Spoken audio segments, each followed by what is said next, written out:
பிரியமானவர்களே, இயேசு கிறிஸ்துவின் நாமத்தில் நான் உங்களை வாழ்த்துகிறேன். ஆண்டவர் இயேசு கிறிஸ்து உங்களை நேசிக்கிறதுனால உங்களோடு தினமும் பேசிக்கொண்டே இருக்கிறார்ல. இன்றைக்கு ஒரு வசனத்தை கொண்டு உங்களோடு பேச போகிறார். ஏதோ ஒரு காரியத்தில் மனிதர்களால் பாதிக்கப்பட்டு நம்மளை குற்றப்படுத்துகிறாங்க, வேதனைப்படுத்துகிறாங்க, நமக்கு விரோதமாக இப்படி செய்கிறாங்களேன்னு கலங்கின்னு இருக்கலாம். ஆண்டவர் என்ன சொல்கிறார் தெரியுமா? ஏசாயா 54 15 எவர்கள் உனக்கு விரோதமாய் கூடுகிறார்களோ அவர்கள் உன் பட்சத்தில் வருவார்கள். உங்களுக்கு விரோதமாக சிலர் கூடி கூடி பேசலாம், ஒன்றை சேர்ந்து கொள்ளலாம், உங்களை விரோதிக்க, உங்களுக்கு துன்பம் செய்ய, உங்களுக்கு விரோதமான காரியத்தை செய்ய. உங்கள் கிராமத்தில் மற்றவங்களாம் ஒன்று சேர்ந்துக்கிட்டு எனக்கு விரோதமாக என்னென்னோ பண்ணுறாங்க. வேலை செய்கிற இடத்துல மற்றவங்களாம் ஒன்று சேர்ந்து கொசு கொசுன்னு பேசி உங்கள் மேலே பொறாமையோடு எதையாவது செய்யலாம். பிஸ்னஸ் பண்ணுற இடத்துல, என் ஊழியத்தில் கூட மற்றவங்களாம் ஒன்று சேர்ந்து கொண்டு உங்களை பகைக்கலாம், உங்களுக்கு விரோதமாய் பேசலாம். விரோதமாய் கூடுகிற கூட்டம் இந்த மாதிரி எல்லாருடைய வாழ்க்கையிலையுமே இருக்கும். ஆனால் ஆண்டவர் என்ன வாக்கு கொடுக்கிறார்? எவர்கள் உனக்கு விரோதமாய் கூடுகிறார்களோ அவர்கள் உன் பட்சத்திலே வருவார்கள். வேதத்தில் நீ வாசிக்கும் போது இயேசு ஊழிய செய்த நாட்களில் மத தலைவர்கள், ஆசாரியர்கள் அப்படின்னு பைபிளில் இருக்கு. அவங்கெல்லாம் தேவாலயத்தில் ஆண்டவரை ஆராதிக்கிற ஆசாரிய ஊழி செய்கிறவங்க இயேசுவை பகைச்சாங்க, அவர் கொன்னுறணும்னு நினைச்சாங்க. ஏன்னா அவரால் நம்முடைய பிழைப்பு பாதிக்கப்படுது, பொறாமை நிமித்தமாக அப்படியெல்லாம் செய்தாங்க, கூட்டம் கூடினாங்க. ஆனால் இயேசு மரித்து உயிர்த்தெழுந்த பிறகு, சத்தியத்தை அறிந்த பிறகு ஆசாரியர்கள் அநேகரும் இயேசுவுக்கு விசுவாசித்து அவரை ஏற்றுக்கொண்டு அவர் பக்கமாக வந்துட்டாங்க. அப்படி நிறைய சம்பவங்களை வேதத்தில் பார்க்க முடியும். என்னுடைய ஊழியத்தில் பல வருஷத்துக்கு முன்னால் ஒரு சமயம் நான் உதவி செய்த ஒரு ஆள் எனக்கு விரோதமாய் குற்றம் சொல்லி ஒரு பெரிய கூட்டமே வந்துட்டாங்க.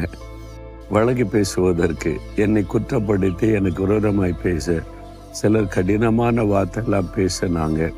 அது என் மனசுக்கு ரொம்ப துக்கத்தை உண்டாக்கினாரு.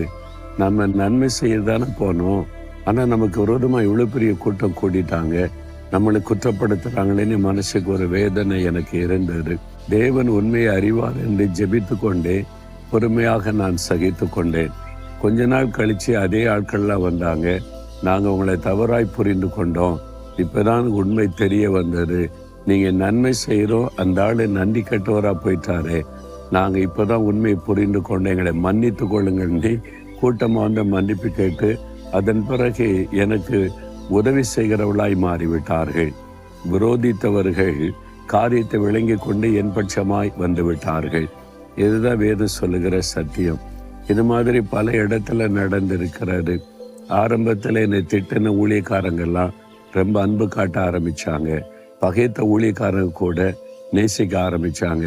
எங்கள் நாட்டுக்கு யூரியார் வரணும், ஏன் நாங்கள் ஜெபிக்க மாட்டோமா அப்படின்னு பகைச்சு பேசணும் கூட. அப்புறம் கூட வந்து சேர்ந்து ஜெபிக்க ஆரம்பிச்சுட்டாங்க. நிறைய காரியங்களை நான் பார்த்துருக்கிறேன். நீங்கள் கொஞ்சம் பொறுமையாக இருங்க. பகைக்கிறவங்க பகைக்கட்டும், பேசுகிறவங்க பேசட்டும்.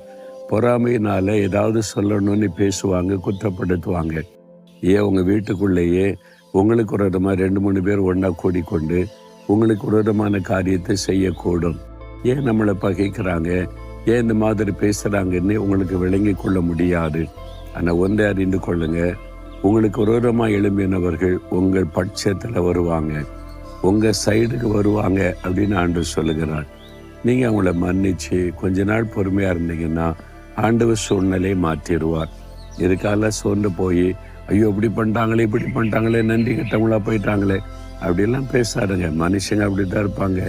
ஆனால் அவங்கள மன்னிச்சு இயேசு போல நடந்து கொள்ளுங்க, உங்கள் பட்சமாய் அவர்கள் வருவார்கள் என்ன ஆண்டவர் வாக்கு கொடுக்கிறார்.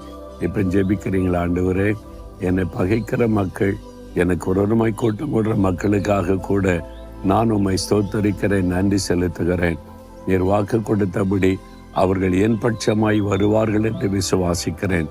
சூழ்நிலைகள் மாறும். எங்கள் வீட்டுக்குள்ளே, நான் இருக்கிற இடத்துல, வேலை செய்கிற இடத்துல, ஒளி செய்கிற இடத்துல காரியங்களை மாற்றி தருவீர். நான் விசுவாசிக்கிறேன். இயேசுவின் நாமத்தில் ஆமேன், ஆமேன்.